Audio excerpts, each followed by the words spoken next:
Participar en una donación de sangre es un acto que reconstruye el tejido social, es un acto noble porque estás ayudando a salvar la vida de 3 personas que con frecuencia vemos publicaciones en redes de gente desesperada buscando algún grupo sanguíneo. Es muy importante que las personas en general conozcamos nuestro grupo sanguíneo por alguna emergencia. Cerca del 70% de la población somos O positivo, que la mayoría de la gente viene a donar porque tiene un familiar.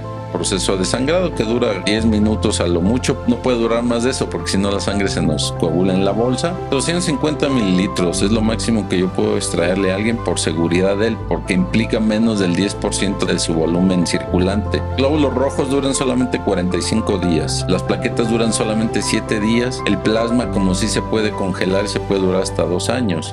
Podemos donar frecuentemente, los hombres 4 veces al año, las mujeres 3 veces. El problema es cultural, pues la gente hasta que tiene una necesidad se da cuenta realmente de la magnitud del problema, que pues nos sensibilicemos que hay mucha necesidad de sangre en los hospitales y que podemos salvar la vida de 3 personas. Es una de las grandes ventajas que tiene nuestro querido Hospital Aranda de la Parra, que contamos con todo, especialmente en banco de sangre, que es indispensable para atender urgencias, accidentados, complicaciones obstétricas. Hola, bienvenidos a una nueva edición en el podcast Toda la Vida Contigo. Estamos aquí en el Hospital Aranda de la Parra y el día de hoy me acompaña el doctor Gerardo Torres Salgado. Él es médico internista, hematólogo, es parte del staff de aquí del hospital y además es director del Centro Estatal de Transfusiones. Y conmemorando al 14 de junio, que es el Día Internacional del Donador Voluntario, vamos a abarcar justamente ese tema, que es todo lo que necesitan saber sobre la donación sanguínea. Temporada 2, episodio 4. Bienvenido, doctor, muchas gracias por acompañarnos. Gracias a ti por la invitación, Beto, y al Hospital Aranda, mi casa. Bueno, creo que valdría la pena empezar un poco sobre algo de historia, ¿no? ¿Cuál es el contexto? ¿Cómo empezó esto de la donación? ¿Nos podría platicar un poquito? Sí, claro, mira, con todo gusto. Bueno, los primeros intentos de transfundir, porque obviamente desde la antigüedad se sabe que la sangre es la vida, pues, ¿no? Ya lo mencionaban los clásicos griegos, etcétera. Pero ya los primeros intentos de transfundir entre diferentes especies se hicieron en el siglo XVIII, tanto en Francia como en Inglaterra, extrayendo sangre de animales. Un experimento fue de sangre de un cordero para pasar a una persona con síntomas de anemia y la otra fue de un perrito también para transfundirle. Los resultados fueron trágicos para los 4 participantes, para los donantes y los receptores, porque bueno, pues se desconocía lo que ahora sabemos que son los grupos sanguíneos. Estos son descubiertos por ahí del año 1900, a principios de 1900, por un médico austriaco, el doctor Karl Steiner, que su nacimiento es el que festejamos el 14 de junio de manera mundialmente, y por eso es la Organización Mundial de la Salud, la Panamericana de la Salud, festejan este día. Y es relevante porque es promover la donación voluntaria, ¿no? Entonces los primeros intentos fueron esos. En 1900, te digo, los grupos sanguíneos. En 1930 el descubrimiento del RH como tal, que es otra parte muy importante de la transfusión. Y es hasta pasando los años 40, la Primera Guerra Mundial, que se empiezan a hacer ya los bancos de sangre, la sangre se empieza a tratar con sustancias para evitar que se coagulara, y de ahí se viene pues todo el desarrollo hasta nuestros días como tal, pero realmente la medicina transfusional pues sí tiene poco tiempo, ¿no? Claro, como siempre los momentos de crisis son los que levantan los descubrimientos médicos, ¿no? Entonces me imagino que como tal las primeras transfusiones exitosas fueron por ahí de la Primera Guerra Mundial, Segunda. Sí, así es. Se empezaron a hacer especialmente de sangre total porque no había tecnología para hacer la separación como hacemos ahora de los componentes sanguíneos, ¿no? Y fue que se fue dando ya una relevancia pues a la medicina transfusional con más éxito, porque pues antes sí originaba muchas más complicaciones a veces de las que resolvía, ¿no? Claro. Y mencionaba algo de los grupos sanguíneos. ¿Nos podría platicar un poquito para aquellos que desconocen al respecto? Sí, el grupo sanguíneo es indispensable a la hora que vas a hacer una transfusión y es muy importante que las personas en general conozcamos nuestro grupo sanguíneo por alguna emergencia. De hecho, las gentes que tienen alguna actividad de alto riesgo, pilotos de carreras, personas que trabajan en seguridad pública, etcétera, traen su grupo sanguíneo a veces en el uniforme, en el coche, etcétera, para facilitarles. Porque una transfusión se debe hacer entre sangres compatibles. Te decía, Los primeros intentos de transfusiones fueron infructuosos porque precisamente originaban muchas reacciones que algunas de ellas son mortales. Una transfusión incompatible te puede matar en pocos minutos. Entonces, en nuestro país, pues bueno, es una gran ventaja que la mayoría somos, cerca del 70% de la población somos O positivo. Después viene el grupo A, después el grupo B, y ya menos del 1% son RH negativo, y el más escaso pues es el AB negativo. Y luego hay subgrupos del RH, pero eso es una cosa ya muy técnica, pues, pero en términos generales esos son los grupos sanguíneos más prevalentes en nuestro país. Claro, y sobre todo, como usted mencionaba, es bien importante conocer pues qué grupos sanguíneos somos nosotros mismos, y también creo que vale la pena hasta identificar en nuestro medio cuáles son los grupos de nuestros amigos, familiares, para ver también tentativamente quién nos podría apoyar en caso de una emergencia, ¿no? Sí, eso es importante porque con frecuencia vemos publicaciones en redes de gente desesperada buscando algún grupo sanguíneo, especialmente O negativo, porque menos del 1% de la población. Siempre que estoy en un auditorio les pido que levanten la mano quienes son O negativo, y siempre uno por ahí, o a veces ninguno. Claro. Y esa es la proporción de sangre también que yo tengo en nuestras reservas, son realmente escasas. Y como es la famosa sangre que se transfunde universalmente, es decir, la O negativo se puede transfundir a alguien independientemente de su grupo sanguíneo. Y esa es la gran ventaja que tiene el RH negativo. Usted mencionaba también algo sobre fraccionamiento de la sangre, o sea, ¿en qué se fracciona o en qué consiste? La sangre tiene sus componentes, aunque uno vea que es un líquido uniforme de color rojo, realmente está compuesta especialmente de plasma, de glóbulos rojos, de glóbulos blancos, de plaquetas, de factores de la coagulación, que son proteínas que ayudan a la formación de coágulos en hemorragias. Entonces, actualmente, con tecnología que utilizamos en los bancos de sangre, la fraccionamos, la separamos en sus componentes estos que te he mencionado, especialmente glóbulos rojos, plaquetas y plasma, que son los que son más utilizados ya a la hora de atender pacientes.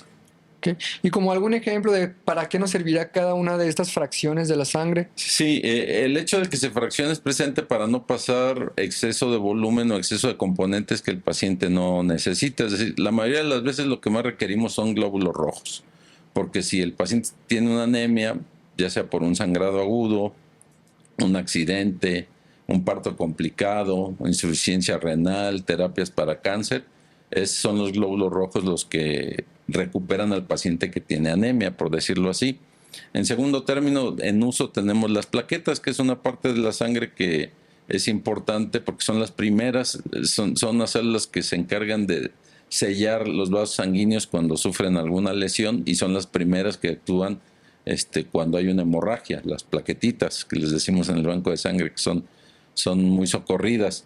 Y en tercer término el plasma, que el plasma son proteínas, es agua en especial que separamos, y especialmente útil para pacientes con deficiencias de la coagulación, como cirróticos, pacientes con coagulación intravascular diseminada y algunas otras enfermedades. Pero la verdad es que ya el plasma está cada vez usándose menos porque ya hay medicamentos que suplen estos factores, estas proteínas. Innovaciones, ¿no? En el ámbito médico ya se está tratando de descartar un poco como el uso biológico de la sangre de alguien más para poderlo suplir con algo artificial. De alguna manera, sí. Ok. Hay algo muy interesante que vale la pena abordar el día de hoy, que son los requisitos de la donación.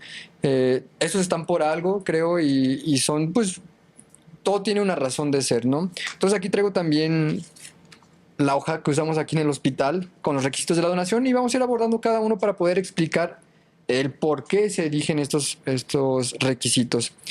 El primero es que el peso mínimo debe ser de 50 kilogramos. ¿Nos podrá explicar por qué? Sí, porque una persona de 50 kilogramos en términos generales tendrá alrededor de 4,5 litros de sangre.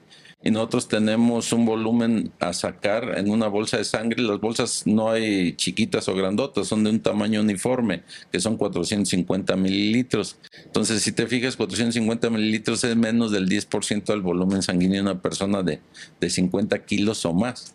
Y ese es un volumen seguro a extraer, porque una de las cosas que cuidamos en los bancos de sangre es que la gente no sufra un efecto adverso a la hora de donar, que se desmayen, que se pongan anémicos.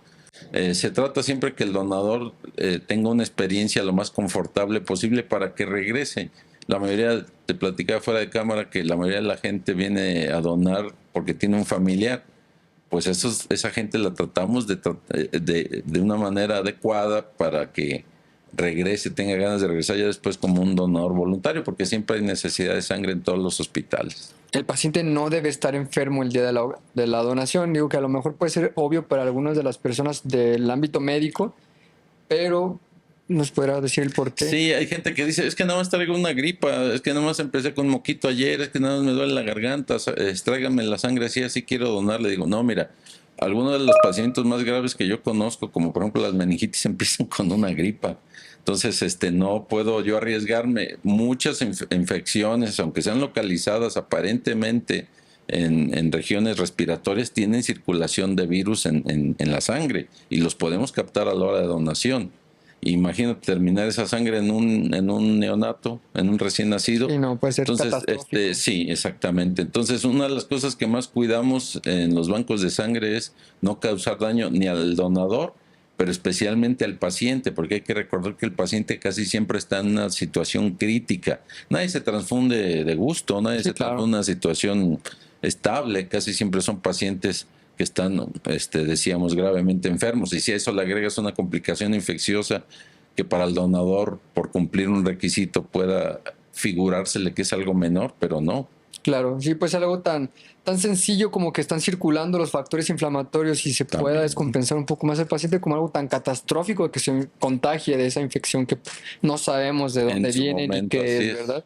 Ok, y igualmente, que creo que va un poquito de la mano con el anterior, es no haber padecido hepatitis B, C, VIH, SIDA o sífilis. Es término pasado. Sí, pero todas esas personas nos van a salir con las pruebas positivas, aunque no estén ya infectados. Y bueno, sabemos que el HIV es crónico, que algunas hepatitis también quedan de manera crónica. Entonces, yo no me puedo arriesgar a decirte, esta sangre va con el marcador positivo. Necesitaríamos estudios muy avanzados y muy caros para asegurar que la sangre no lleva un virus. Porque lo que hacemos habitualmente en los bancos de sangre es detectar los anticuerpos contra esas infecciones. No hacemos propiamente la detección del virus como tal, sino los anticuerpos que produce el enfermo cuando se infecta de algunas de estas infecciones que mencionaste. Entonces, por eso no aceptamos gente que haya sufrido este tipo de infecciones, aunque aparentemente ya estén curados. Claro, todo es siempre en relación a la seguridad de la persona correcto. Que va a recibir la sangre. Así es, esa es la prioridad, la seguridad de quien recibe. Otro requisito es que no haya tenido trasplantes previos, trasplantes de órganos. Sí, también por el riesgo de algunos virus que se pueden transmitir. Además que son personas que están tomando habitualmente inmunosupresores de manera crónica. Pero el hecho principal es, bueno, el medicamento que consumen y la posibilidad de haberse contagiado de alguna cosa. Habitualmente una persona trasplantada es multitransfundida, multitratada, pues no es una persona sana, aunque ya esté en una condición en este momento adecuada, tiene mucho historial. Para llegar a un trasplante habitualmente, tú lo sabes, debe ser una condición muy crónica, pues, ¿no? Claro. Otra más es que no se debe padecer enfermedades severas del corazón o cáncer. Sí, fíjate que lo del cáncer es controversial porque, aunque no sea descrito formalmente, solamente en modelos animales, de que el cáncer puede ser contagioso vía sanguínea. Es decir, si yo tengo un cáncer activo, aunque sea recientemente tratado, algunas células son circulantes en sangre y las podríamos injertar en una persona que recibe esa sangre. Nunca se ha demostrado, más que en modelos animales, claro. Pero existe, en la teoría es eso. Entonces, por norma está establecido que una persona que haya sufrido cáncer no debe de donar. Claro, incluso en mi mente me suena como lógico o probable de que sería como una semillita, ¿no? Que va y se cruza de un paciente a otro y se planta y ahí prolifera el cáncer. Exactamente, existen enfermedades transmitidas así, en las cuales la célula del donador, fíjate, se injerta en el receptor y origina enfermedades, porque la célula dice, especialmente células de defensa, dicen no estoy en medio ambiente y generan daño al organismo receptor. Que no sea usuario de drogas intravenosas o inhaladas. Sí, fíjate que hay una epidemia muy grande, por ejemplo, de hepatitis C entre personas adictas a drogas intravenosas, porque se comparten las jeringas y se reusan las jeringas. Entonces, hay una epidemia terrible, por ejemplo, en Tijuana, en San Diego, de este tipo de hepatitis. A todos ellos les hacen inclusive pruebas ya antes de ni siquiera que te acerques al banco de sangre. Entonces normalmente procuramos que no, una persona también usuaria de drogas, pues es de alto riesgo también de que tengas la sustancia circulando, como que tenga alguna reacción adversa a la hora de la donación. Pues ahora sí que ahí preferimos que no. Claro. Mujeres que no debe estar ni embarazada ni lactando. Primero, una embarazada pues no es buen momento porque ella habitualmente tiene algo de deficiencia de hierro. Habitualmente en etapas avanzadas del embarazo van a tener inclusive anemias hasta fisiológicas porque se diluye la sangre de ellas. Entonces se prefiere que no. Y las que están lactando por la gran cantidad de hierro que van a perder también con la lactancia. Entonces al hacer la donación las arriesgamos a una deficiencia de hierro y una anemia posterior. Claro. La otra es que no se haya hecho tatuajes, perforaciones, piercings o acupuntura en los últimos 12 meses. Sí, por la posibilidad especialmente, no podemos estar cuidando la calidad de donde se lo hizo, aunque se supone que ahí hay mucha supervisión ya sobre los tiendas de tatuajes que sí las publicitan. Hay posibilidades de transmitir infecciones sanguíneas por el tatuaje. Por la aguja, ¿no? Es correcto, sí, o sea, el múltiple uso de las agujas en los tatuajes hace que sean las personas con tatuaje de mayor riesgo para haberse contagiado de alguna infección, a veces que ellos inclusive no notan. Entonces procuramos que sea el último año de que se hicieron el tatuaje o que se lo retocaron, porque hay gente que pues va perdiendo la intensidad del tatuaje con el tiempo, con el sol, y se lo tienen que retocar. Bueno, te lo retocaste, perfecto, hay que esperar un año, porque es lo que marca la normativa para poder hacer las pruebas de nuevo y que sean más certeras, las pruebas de detección. Claro, y este periodo de 12 meses va un poco de la mano con la posible aparición de síntomas en caso que se hubiera contagiado algo. Así es, sí, le damos una oportunidad pues al cuerpo de la persona que manifieste la infección o que se hagan las pruebas ya positivas, porque, bueno, eso lo tocamos más adelante, pero uno de los mitos es de que las pruebas detectan todo y eso no es cierto. Sí, ¿no? E incluso, pues, algunas de las enfermedades que se transmiten por medio de agujas no se representan en el cuerpo de un momento a otro. A veces suelen tardar un poco, VIH, hepatitis, por ejemplo. Así es. Entonces es el lapso de 12 meses. Es correcto. Una más, que no haya tenido cirugías, accidentes mayores, enfermedades como toxoplasmosis o meningitis en un lapso de 6 meses. Sí, por las posibilidades de contagiarse, que queden todavía restos de alguna de esa infección y el que la pudiéramos transmitir. Las personas que fueron sometidas a cirugías mayores, también existe tanto por el instrumental como el propio procedimiento, el riesgo de que se hayan contagiado de algo. O el propio hecho de estar en el hospital, no de haber estado hospitalizado, ya somos más susceptibles a enfermedades. Y casi todos los requisitos que estamos leyendo prácticamente van dirigidos o encaminados a esto, a prevenir que no sea una transmisión de infecciones. Porque habrá que recordar que una de las grandes tragedias de los bancos de sangre fue en la época de los 80s con la epidemia de HIV. Sí. Entonces de ahí los bancos de sangre endurecieron sus requisitos precisamente para, pues, representó un verdadero riesgo a la salud pública, los bancos de sangre, porque no eran regulados en este sentido. Pues para empezar, el HIV en los 80 se desconocía completamente, ¿no? Entonces de repente infecciones y demás, como mencionas, de muy tardía aparición a veces, ¿no? Entonces esto ha sido una cosa que se ha estado regulando con el paso de los años, ¿no? Otro requisito más es que en los últimos 28 días no se hayan viajado a zonas con brotes epidemiológicos o que hayan recibido vacunas como tuberculosis, poliomielitis, sarampión, rubéola, parotiditis, fiebre amarilla o cólera.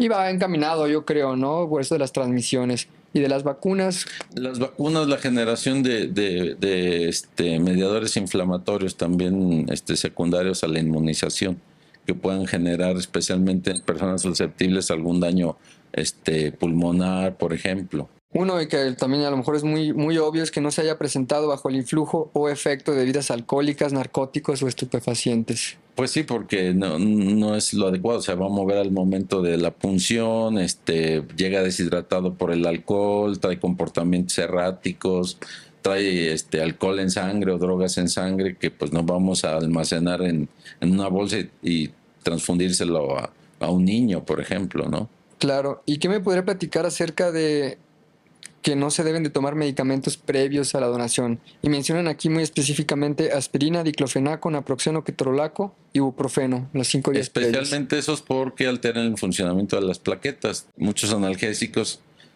como la aspirina, alteran el funcionamiento de plaquetas y se supone que vamos a obtener plaquetas. Vamos a obtener plaquetas de ese paciente, de ese donador, y esas plaquetas no van a funcionar porque llevaban aspirina, llevaban algunos de estos medicamentos que ya mencionaste. 2, el solo uso de esos medicamentos los hace más riesgo de sufrir moretones o hematomas en el sitio de punción. Y es una de las complicaciones que tiene el donador también. Entonces, si estás tomando uno de esos, de preferencia 7 días sin consumirlo. Pero sobre todo se puede ver afectada la calidad del funcionamiento de las plaquetas, sobre todo. En especial eso, pero también por seguridad del donador, que no sufran un hematoma en el brazo, porque a veces se van y les crece. Nos ha llegado a tocar casos así que hacen síndrome compartimental si están tomando eso. Claro, y estos son como los requisitos generales que se indican pues prácticamente en todos lados, en todos los hospitales generalmente. Y yo los invito a que si ustedes son solicitados a donar y presentan alguno de estos, no se presenten. Aquí estarían ustedes afectando la seguridad de su paciente, la salud del mismo. Entonces, ustedes mismos deberían, ¿cuál es la palabra? Autoexcluirse. Autoexcluirse, exactamente. Igualmente todavía hay otros requisitos más aparte de estos que se pueden identificar en entrevistas y que por esos mismos los podrán excluir. Y reitero, todo es por la seguridad del paciente. ¿Nos podría platicar un poquito sobre cuál es el proceso de la donación? ¿En qué consiste para...? Sí, debe ser un proceso fluido que no le implique mucho tiempo al donador, porque si no, eso es de las cosas que más limitan. Entonces, idealmente debe dársele una plática de concientización. Se le hace una revisión de sus venas, de la calidad de sus venas, porque requieren un grosor mínimo las venas para hacer la donación. Si tienes las venas muy delgadas, muy escondidas, no va a ser posible, te vamos a tener que picar mucho y te vamos a originar un problema. Se toma una muestra de biometría, que es la muestra inicial para ver que no estés con anemia, porque no te voy a sangrar si estás anémico, que no tengas leucocitosis o leucopenia, porque implica que las defensas estén bajas o altas, pues en términos comunes, porque pueden originar, demostrar que estás cursando con alguna infección en ese momento. A veces sin manifestarse, y que su cifra de plaquetas sea normal, porque también tener las plaquetas bajas muchas veces se relaciona con enfermedades autoinmunes o con procesos infecciosos activos. No vayamos más allá, puede ser el primer síntoma a veces en laboratorio de un dengue, por ejemplo, las plaquetas bajas, y el dengue se transmite vía transfusión. Entonces, pasas a la entrevista con el médico, se te toma tu peso para tu talla, reitero, se revisa tu vena, ahí el médico revisará tu examen de sangre, verá si traes signos vitales adecuados, te hará un interrogatorio muy dirigido a todos estos, son sí o no, son como 40 preguntas de sí o no para descartar todo esto que mencionábamos hace rato, de que no sea un factor de transmisión, un factor de riesgo para transmitir infecciones. Y después ya pasas al proceso de sangrado, que dura 10 minutos a lo mucho, porque no puede durar más de eso, porque si no la sangre se nos coagula en la bolsa. Se te revisa que estés bien y se te da un refrigerio, especialmente de líquidos, electrolitos, para que recuperes el volumen plasmático rápidamente. Se te recomienda algo de reposo ese día, importante que no hagas ejercicio extenuante ese día, importante que no fumes ese día, que descanses ese brazo, porque puedes generar un moretón, un hematoma ahí en ese brazo. Y ya, normalmente así es, se te cita después si quieres recoger tus resultados del laboratorio, porque esos no están inmediatamente. De acuerdo. Entonces, yo como donador, más o menos, ¿cuánto voy a durar ahí en el laboratorio en este proceso? Mira, dependiendo de la institución, pero debería ser no más de, lo que está normal es que no sea más de 2 horas para no causar cansancio, etcétera. Una cosa también importante a mencionar es que les pedimos que no vengan ya en ayuno absoluto, que vengan con un consumo de un café sin leche, de líquidos. En realidad fruta, pueden fruta, líquido electrolítico, pueden consumir. Lo que no deben de consumir son grasas, porque así nos alteran algunos exámenes de laboratorio. Pero que vengan desayunados, toleran mejor. De hecho, normalmente les ofrecemos a veces hasta un café antes de donar y está demostrado que mejora la tolerancia a la donación. Sí, pues estar a gusto, no hay un cafecito, vas con tus parientes ahí platicando, ¿no? Se puede volver muy ameno para que no sea una tortura como lo ven algunos. Es correcto. ¿Y cuánto se extrae de sangre por persona? 450 mililitros es lo máximo que yo puedo extraerle a alguien por seguridad de él, porque implica menos del 10%, te decía, de su volumen circulante. Entonces es un volumen que habitualmente la gente tolera muy bien.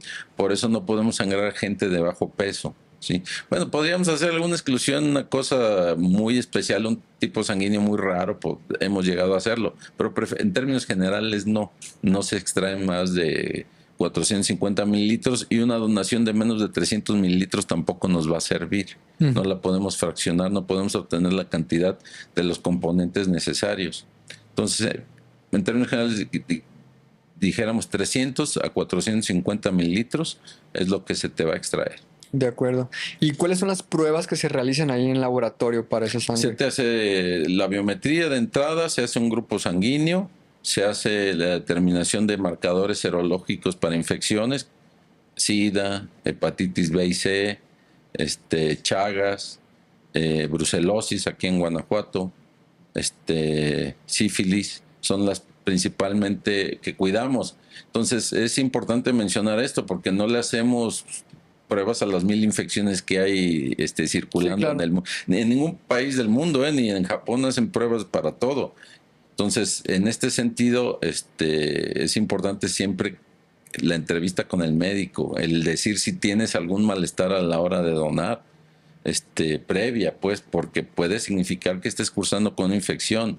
El gran problema es que a veces la gente nos oculta información, pues con tal de cumplir el requisito, pues a ellos no les interesa y nada más quieren cumplir el requisito de la donación y ocultan muchos de estos síntomas, aunque los estén sufriendo, ¿no? Entonces, para eso se hacen todas estas pruebas, pues, ¿no?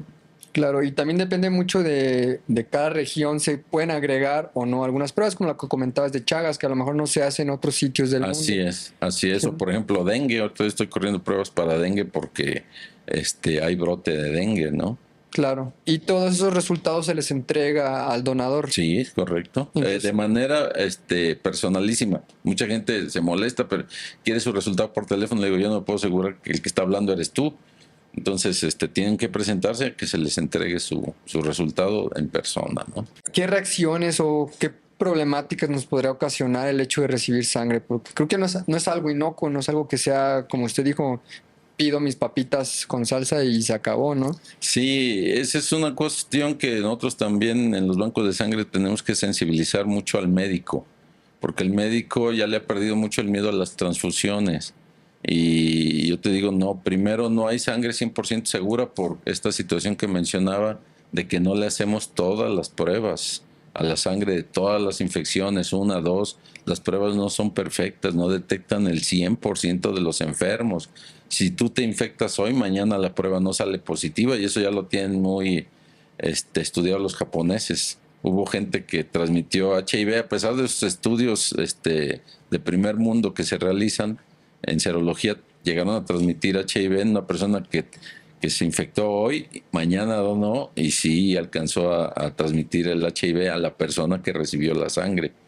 Entonces es una cuestión, tiene múltiples complicaciones. La verdad es que hacemos muchas cosas presente por la seguridad sanguínea, pero la primera es concientizar al médico que realmente su paciente lo necesite. A veces hay alternativas. Y bueno, es todo un tema la cuestión de la educación en medicina transfusional, ¿no? Sería yo creo que tema de otra plática dirigida más para médicos. Pero sí, ténganle miedo a las transfusiones, no es agua, pues tiene muchas posibles complicaciones. Cuidamos que sean las menores, pero no los podemos asegurar que no va a pasar absolutamente nada. Claro. ¿Cuáles son como las reacciones más comunes que pueden llegar a pasar? La más común de todas es la presencia de fiebre, que puede ser algo muy sencillo a la hora de estar transfundiendo. Lo que se hace es se detiene la transfusión, se valoran el resto de los signos vitales y el paciente no está haciendo, porque muchas veces la fiebre alerta de que viene una reacción más grave. Entonces, idealmente por eso no transfundimos a alguien que ya está con fiebre, para alguien con infección. Si es una cuestión urgente, pues bueno, se hace. La otra, fiebre y yo creo que por ahí peleando en primer lugar también la urticaria. Hacen con frecuencia reacciones alérgicas a la transfusión, que eso sí es muy leve también, pero también una urticaria inicial puede estar avisando que el paciente te va a hacer choque por una reacción anafiláctica, porque una de las principales causas en general en el mundo de reacciones graves, ya hablemos de reacciones graves, es que la persona que está haciendo la transfusión se equivocó del paciente. Entonces ahora estamos cuidando mucho este aspecto con lo que se llama un tiempo fuera, asegurarnos, especialmente en las instituciones públicas, ¿no? Con tanta gente que a veces en los servicios de urgencia se ven desbordados y por la prisa de estar haciendo el trabajo transfunden por número de cama y caray, el paciente que era O le pusieron A y ahí se acabó. Ahí fue una grave complicación, ¿no? De acuerdo. Y hay algo que se dice mucho en el medio de por qué se cobran los paquetes globulares, las plaquetas, si es algo que se está donando. Es correcto. Sin embargo, hay que recordar que a la sangre se le hace todo un proceso. De todos estos estudios que mencionamos, si agarráramos el costo desde la biometría, desde la jeringa que se te usa, la bolsa que usamos para recolectar, las pruebas de serología, las pruebas de grupo sanguíneo, sumas costo por costo, o sea, sí, la sangre es gratis. Lo que se cobra es el procesamiento de ella, el procesamiento de las pruebas que se realiza, y está estipulado que eso es algo totalmente legal. Y también como el pago del personal, de Por enfermería, supuesto. médico, la electricidad, el refrigerador. Sí, todo, pero o bien todo eso, pero efectivamente Claro, porque todo eso. también tiene que tener un resguardo específico. Sí, claro, son refrigeradores especiales, monitorizados todo el tiempo, personal de las 24 horas ahí vigilando los productos sanguíneos que si se descompone la luz, pues los puedan trasladar a un termo, a algún lugar, o llevártelos conectar tu equipo a la planta. Sí, o sea, realmente y la responsabilidad de todo esto, ¿no? Claro. ¿Y cuánto puede durar un paquete? ¿Cuál es su vida útil? La sangre, los glóbulos rojos duran solamente 45 días. Ese es está por el tipo de sustancias que le ponemos en las bolsas, es lo más que pueden durar, que alargan la vida del eritrocito, porque el eritrocito debe estar moviéndose y demás. Las plaquetas duran solamente 7 días. El plasma, como sí se puede congelar, se puede durar hasta 2 años.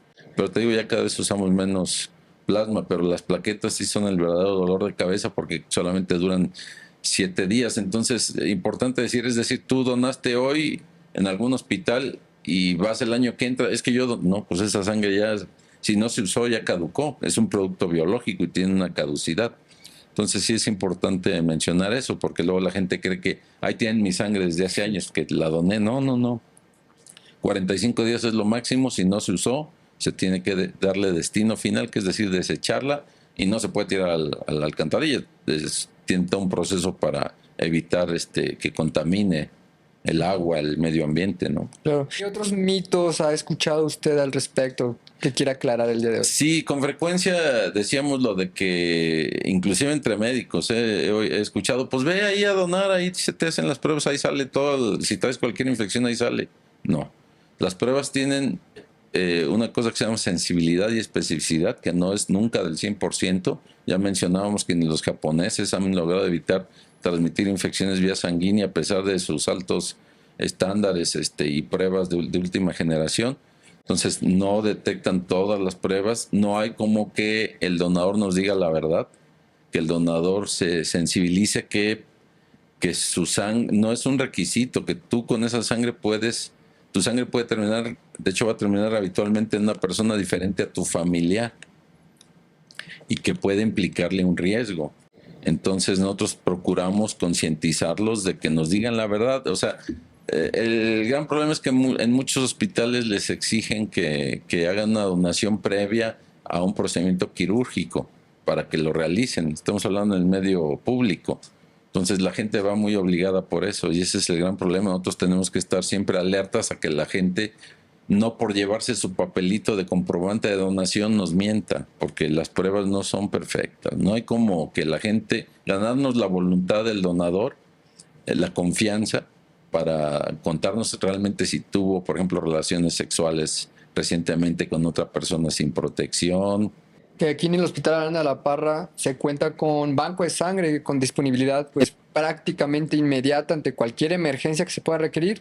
Siempre hay sangre a disposición y obviamente pues siempre se tiene que recuperar esta sangre posteriormente, pero para soluciones de una urgencia, una hemorragia, una cirugía complicada, un accidente grave, siempre se puede usar la sangre aquí de manera inmediata en el hospital. Es correcto, pues es una de las grandes ventajas que tiene nuestro querido Hospital Aranda de la Parra, que contamos con todo, especialmente en banco de sangre, que es indispensable para atender urgencias, accidentados, complicaciones obstétricas. Entonces, que la gente sepa que tenemos disponibilidad de estos productos. Tenemos el equipo, por ejemplo, para extraer plaquetas, que es un equipo también que no en muchos lados se cuenta con él. Y es muy importante porque si alguien requiere plaquetas, lo mejor es hacerlo por este procedimiento que se llama aféresis, en el cual se te conecta a una máquina. Ese sí es un procedimiento diferente, ese sí es un poquito más tardado, pero es específico para donar plaquetas. Entonces contamos con el equipo aquí en el Hospital Aranda y en casos necesarios, pues lo que hacemos es pedirle a los familiares que traigan donadores. Importante mencionar, aunque ya lo mencionas, la sangre no se puede comprar ni vender. Lo que se paga es nada más el procesamiento, ¿no?, de la misma, que ya hicimos mención. Pero es importante que la gente entienda eso, porque muchas veces se queda con la idea de que pues yo voy a pagar y eso me da derecho. No, perdón, tienes que traer los donadores también. La sangre no se fabrica, no hay sangre artificial. Yo no puedo ir a la farmacia a comprarla. Eso siempre proviene de donadores y por eso la relevancia del Día Mundial del Donador de Sangre, porque procuramos promocionar esto, que la gente venga a donar de manera voluntaria, no obligada. Podemos donar frecuentemente, los hombres 4 veces al año, las mujeres 3 veces, por ejemplo. Claro. Sí, y volviendo a esto de que está la disponibilidad inmediata de la sangre, pues ya que se le administró la sangre que necesitaba, pues no es algo consumible que se pueda recuperar rápidamente y que nada más pagas y listo. O sea, por eso se les pide después que traigan voluntarios para poder recuperar esa sangre que se utilizó o que se le prestó al paciente, digámoslo así. Sí.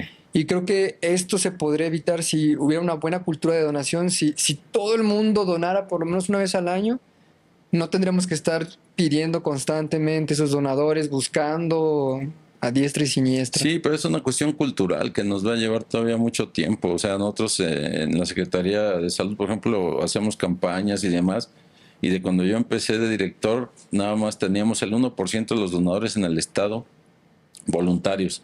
Ahorita, después de 13 años, vamos en el 10%, pero nos falta mucho. Estamos subiendo 1% por año. Sí, a ese rango nos va a tardar 100 años, pero porque el problema es cultural. Pues la gente, hasta que tiene una necesidad, se da cuenta realmente de la magnitud del problema, pues, ¿no?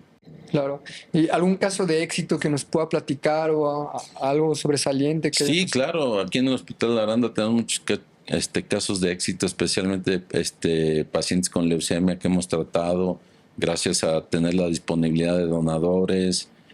Frecuentemente nos derivan pacientes complicadas con eventos obstétricos complicados y hemos salido adelante de esos casos gracias al abasto sanguíneo que tenemos. Y pues así hay innumerables casos.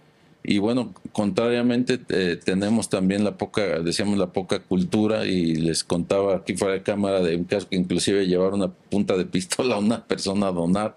Digo, a ese grado estamos en el país, ¿no? Que no hay mucha cultura sanguínea. A diferencia de otros países. Por ejemplo, te puedo contar la anécdota de un francés que llegó un día a donar con nosotros y... Señor, ¿por qué viene? Mire, es que lo que pasa es que en Francia ahorita es mi época que vengo a donar. Ahorita estoy de vacaciones aquí, pero a mí me toca donar en Francia en tal época, y entonces como estoy yo aquí, pues yo vengo a donar aquí. O sea, ese señor donaba cada cierto tiempo, ya lo Así tenías es, como su pero ya rutina. es la cultura de ellos, pues, ¿no? De esa participación, de ese civismo. Les digo, yo participar en una donación de sangre es un acto que reconstruye el tejido social, es un acto noble, pues, ¿no? Porque Claro. estás ayudando a salvar la vida de 3 personas con una donación.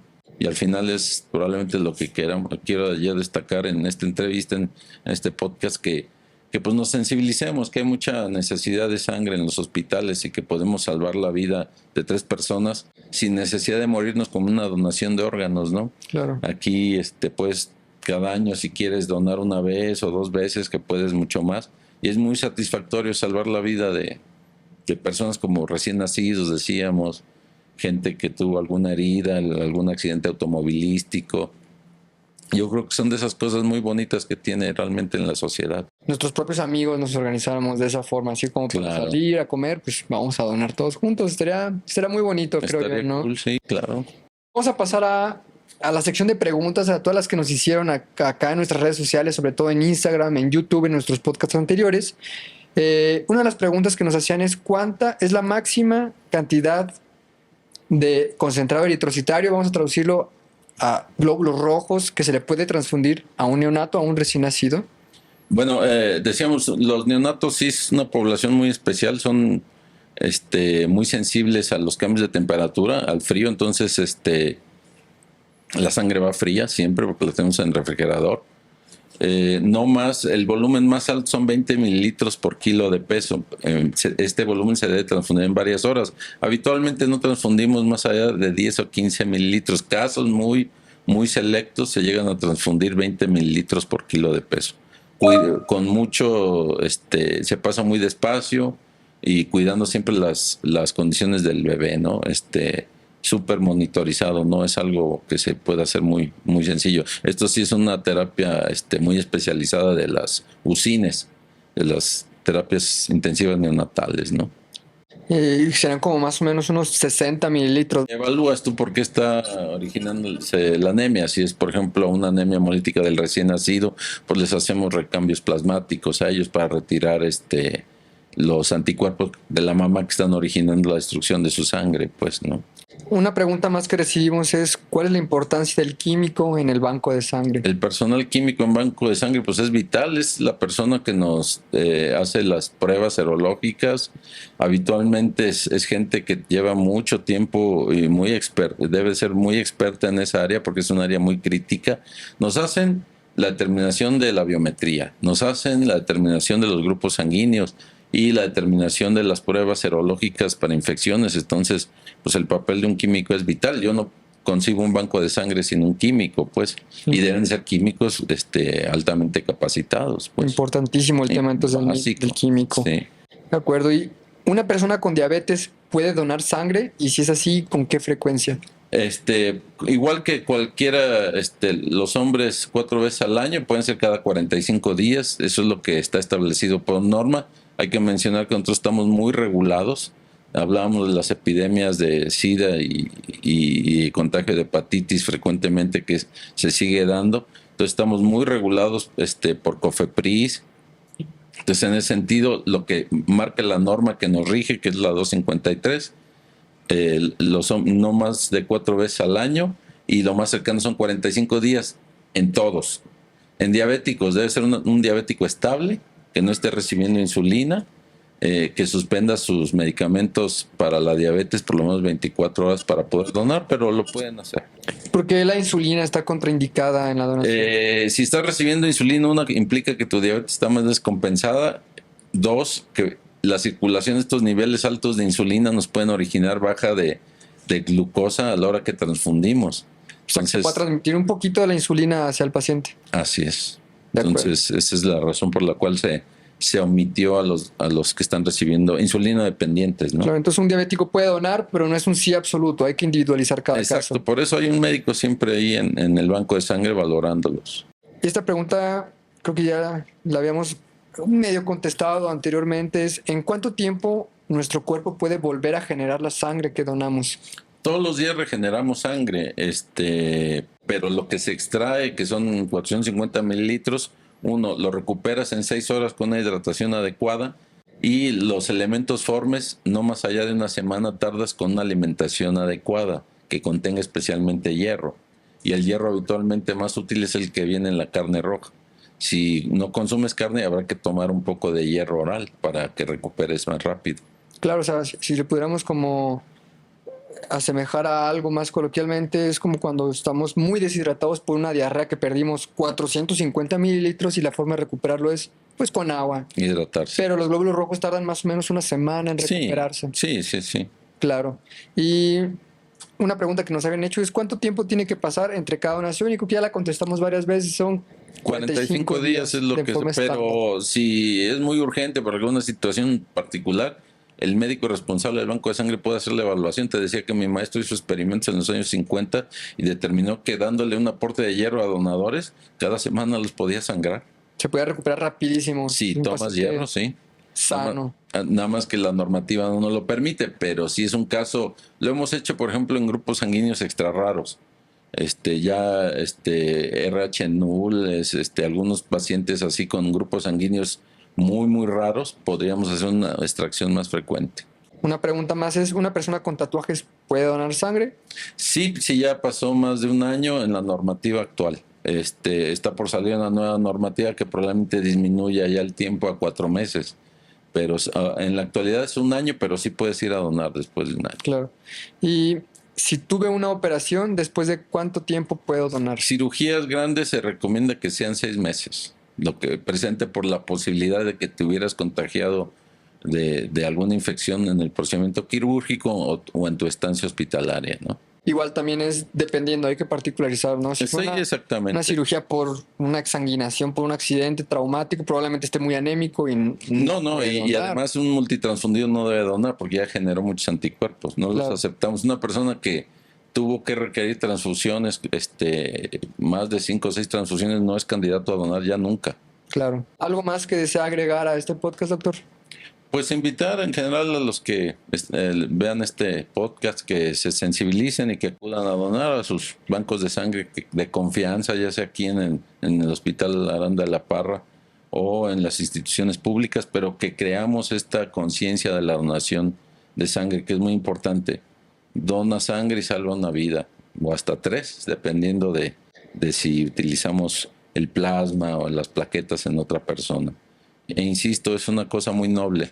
Eso es mejor que donar en el Teletón o donar a otra causa, ¿no? Bueno, doctor, y ya hablamos del pasado, ya hablamos del presente, lo que se hace, y ahora nos podría platicar de cuál es el futuro de la donación, de la transfusión sanguínea. Bueno, avances que ubiquen. En Alemania están transportando la sangre en drones.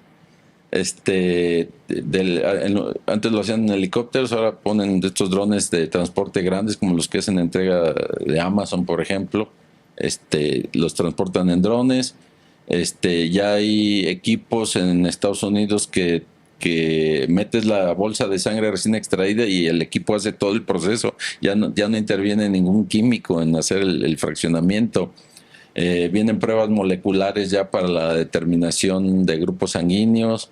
Vienen la compatibilización electrónica de la sangre. Ya no se van a hacer con pruebas con la sangre, sino se determina el grupo sanguíneo, evidentemente, pero ya no se hacen las mezclas de pruebas compatibles en el laboratorio, sino un software te las hace. Ya no es necesaria como la intervención humana. Muchas cosas ya se están automatizando, pues, ¿no? Pues las pruebas cada vez avanzan más, ¿no? También la determinación, te digo, de enfermedades infecciosas ya por ácidos nucleicos, esto de la investigación eso sí estaba yo muy interesado en la cuestión de sustancias capaces de eliminar el RH de las células para evitar que, es decir, una sangre positiva, le pones esa sustancia y la hagas negativa y ya así puedas transfundir a quien sea, sí, independientemente del RH, porque el RH es el que con más frecuencia nos genera reacciones de incompatibilidad. Y con esto concluimos el día de hoy con nuestro tema del podcast, todo lo que necesitan saber sobre la transfusión sanguínea. Pongan ahí en los comentarios, manden un mensaje en nuestras redes qué temas les gustaría proponer para que los abordemos en las siguientes ocasiones y nos vemos en el próximo episodio de Toda la Vida Contigo.